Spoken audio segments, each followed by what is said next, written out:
Hello, my name is Mr. Chonyo. Welcome to my study room. Today I'm taking essay question 7 of the 2024 WASSCE General or Core Mathematics paper written by Ghana, and it's in parts A and B. The A part says that the time a man takes to paint a room alone is an hour less than the time his apprentice takes to paint the same room. If both of them take 72 minutes to paint the room, find the time that the apprentice takes to paint the room alone. We'll take this first, and before we even solve, we'll identify the key fact from the problem, and that is the fact that the time the man takes to paint the room alone is 1 hour less than his apprentice. So let me underline the man takes an hour less than his apprentice. This I'll take it to paint the same room. And also the second part says that if both of them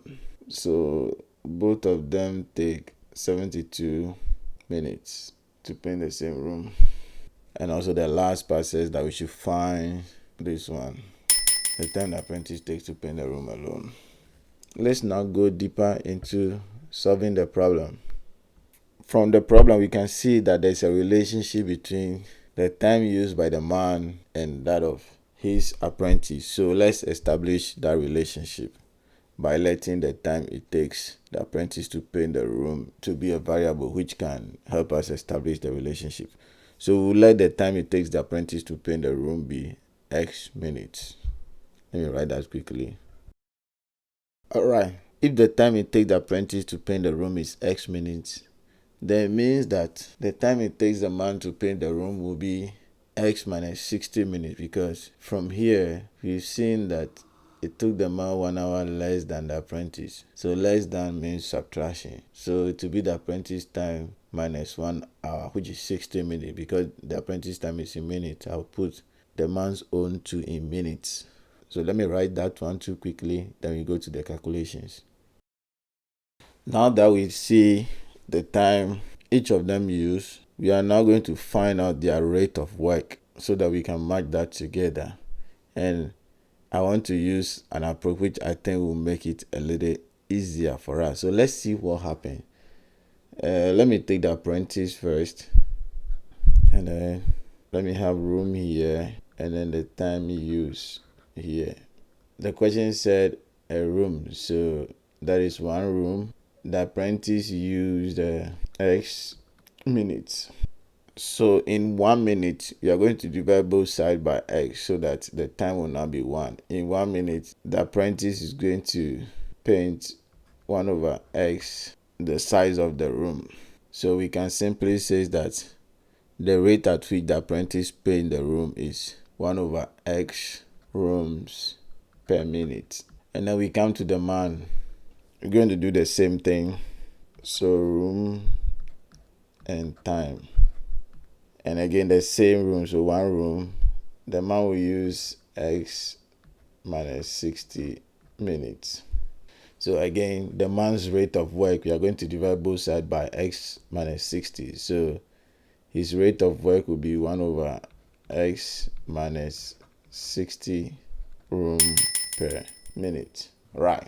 Then now that we know their rate of work, it means that together their rate of work will be 1 over x plus 1 over x minus 60 of the room per minute. Good. But then again, from the question, we see here that together they use 72 minutes to paint the whole room, right? So we're going to use that right now. Let me continue here so that I can manage my space well. So let me divide here even to 3 so that I can manage my space properly. Alright, let me start from the far left. That together their rate of work is 1 over x plus 1 over x minus 60 rooms per minute. Also together they painted the room, so again 1 room and then time. So they painted the 1 room in 72 minutes according to the question. with this being known, it means that again their rate is going to be dividing both sides by 72. We are going to have 1/72 rooms per minute. I hope you agree with me that this and this are now equal. Because of that, we can equate both of them to have 1/x plus 1/x minus 60 equals 1/72. Because each of them is rooms per minute. And then we solve for x now. And simplifying the left side, this addition of fractions. So you're going to have LCM, which is x multiplying x minus 60. And then this x will divide this x minus 60 times, and that times 1 is still x minus 60. And then this x minus 60 will divide the denominator x times, and x times 1 is x, so plus x. And that will still be equal to 1/72. The x's are like terms, so we are going to have 2x minus 60 over x multiplying x minus 60 equals 1/72. And when we do cross multiplication, we are going to have 72 multiplying 2x minus 60 to be equal to 1 multiplying x minus 60. Alright. Then by simplifying further, we are going to use a distributive property, which will be 72 times 2x, and that will be 144x minus 72 times 60. 72 times 60 gives us 4,320. And remember the 60 is negative, so minus 4,320 equals x times x is x squared. X times negative 60 is negative 60x. Then by rearranging or grouping like terms, you're going to have x squared minus 144x minus 60x plus 4,320 equals 0. Then these two are like terms, so we're going to combine them to have x squared. We are going to work out negative 144 minus 60. Negative. Remember to use the negative sign and not subtraction sign, okay? 144 minus 60. And that gives us negative 204. So we're going to have minus 204x plus 4,320 equal to 0. If we're just solving a multiple choice or objective question, we will just put this in our calculator, and then it gives us the possible values for x. And I have a video on that which I'm sharing right now. You can watch that to see how to use the Casio FX991 to solve quadratic equations. But since it's an essay question, we are expected to show our working, how we got the answer. So we can solve this quadratic equation here using the factorization method, which means you are going to look for two factors of 4,320, which when we add, we are going to get negative 204. You can go ahead and do that if that is what you want to do, but I will be using the quadratic formula, which some students call the almighty formula, and that will be very easy or like a bit less stressful. And I would like to write the quadratic formula first, that it is x equals negative b plus or minus the square root of b squared minus 4ac all over 2a. And from our question here, the a is the coefficient of x squared, and that is 1. B is the coefficient of x, and that is negative 204. And c is the constant term, which is 4320. And this is it. This is a. If it's not written, it's 1. This is b, the coefficient of x, and this is c, the constant term. So that's why I got my ABC. Now I'm just going to substitute this into the formula, and we are going to have x to be equal to negative b, means that the opposite sign of b, and that is 204. And I mean, you can do the negative if you want. You put negative outside and put negative 204, but negative b here simply means that the opposite sign of the b. So if the b is positive, you just write negative here. If it's negative, you write positive. I think that's a bit simpler, but you can put and do your negative to give you the positive. So that will be plus or minus the square root of b is still negative 204, and that is being squared, minus 4, a is 1, c is 4320. Right. Then all of this over 2 and a is 1. I don't want to repeat the steps too much, so I'm going to have x to be equal to 204 plus or minus. I'll put the whole of this in the calculator and just write the answer. So I'll have square root of negative. Remember to use the negative sign and not subtraction. 204 all squared minus 4. 1 will not really change anything, but I want to put it as it is in the formula. So 1, and then again multiply 4320, 4320, and then remember to close the parentheses and equal to, that gives me 156. So I write 156 here for the square root and its content, and then this divided by 2, because 2 times 1 is 2. And then that means x will be equal to, the plus or minus means you're going to have two answers. So 204 plus 156 all over 2, and then 204 minus 156 all over 2. So x will be equal to, this is 360 divided by 2, and that will be 180, and then 204 minus 156, 204 minus 156, that equals 48. So 48 divided by 2 is also 24. Let me write it well. X equals 24. So the possible values of x are 24 and then 180. But since the question says that the difference between time is 60 minutes, obviously since the time the man uses is not in negative and 24 is less than 60, we cannot use the 24 minutes. So the time the apprentice takes to paint the room is 3 hours or 180 minutes.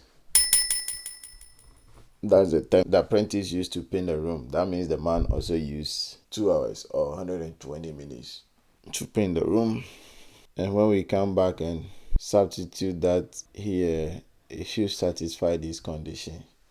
For the sake of the long time we use in solving this question, I'm not going to put that back, but you can just plug it in to get 1 over 180 plus 1 over 120 to see whether that gives you 1 over 172.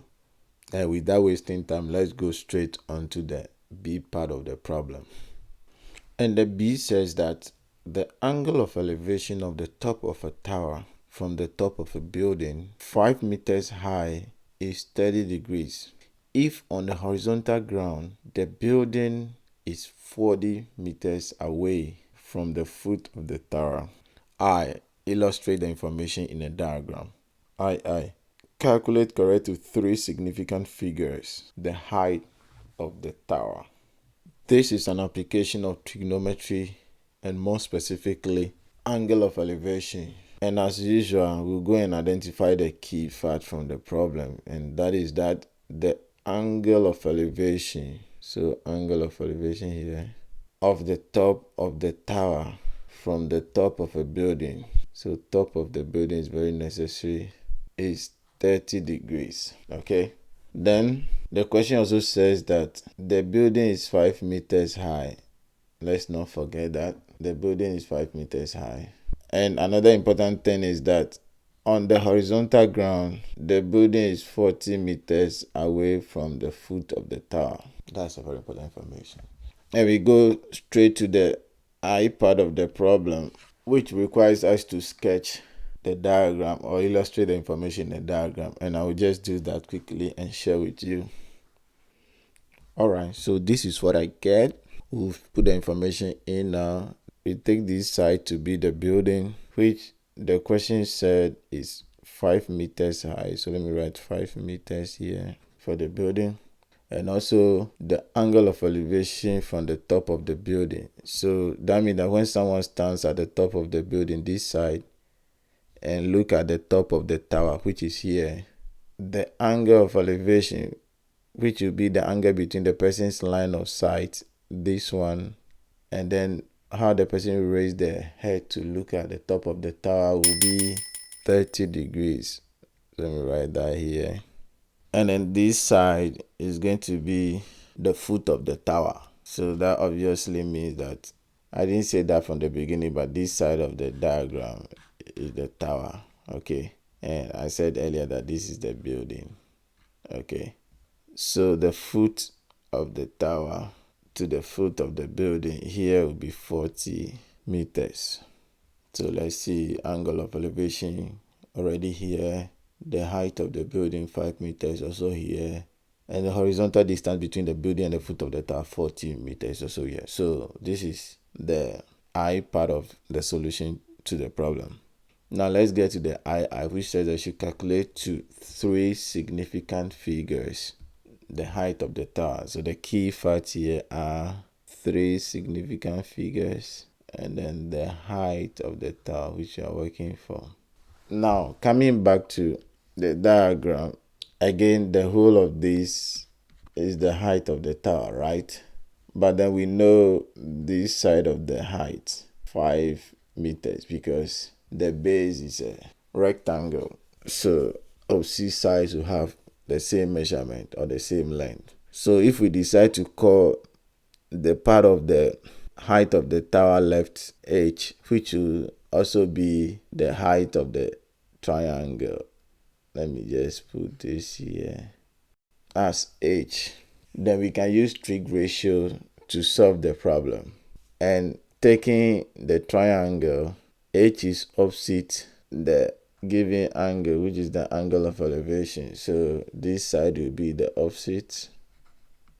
And then again, because the base is a rectangle, it means that this side is also 40 meters. And this is adjacent side. So that means that we can use tangent, tan. So we use toa, part of the SOHCAHTOA toa, to work it out.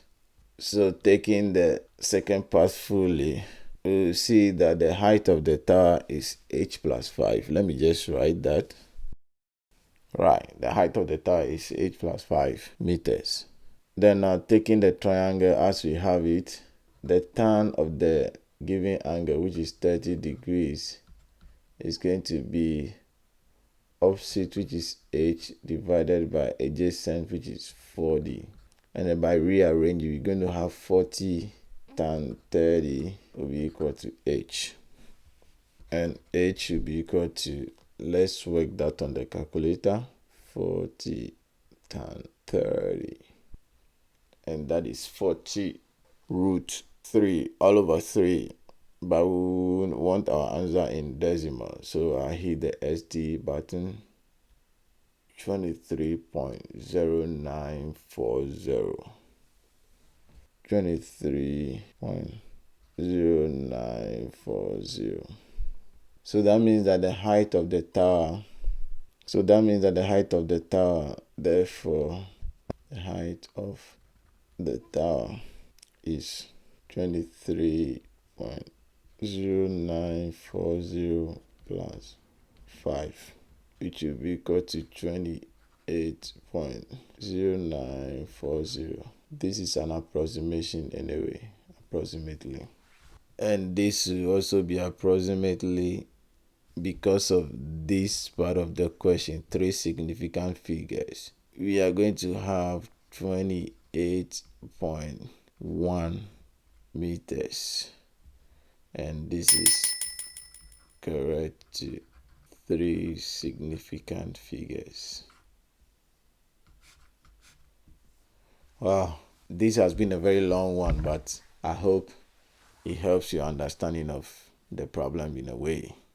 If yes, then why not consider subscribing to this channel or following for more lessons like this.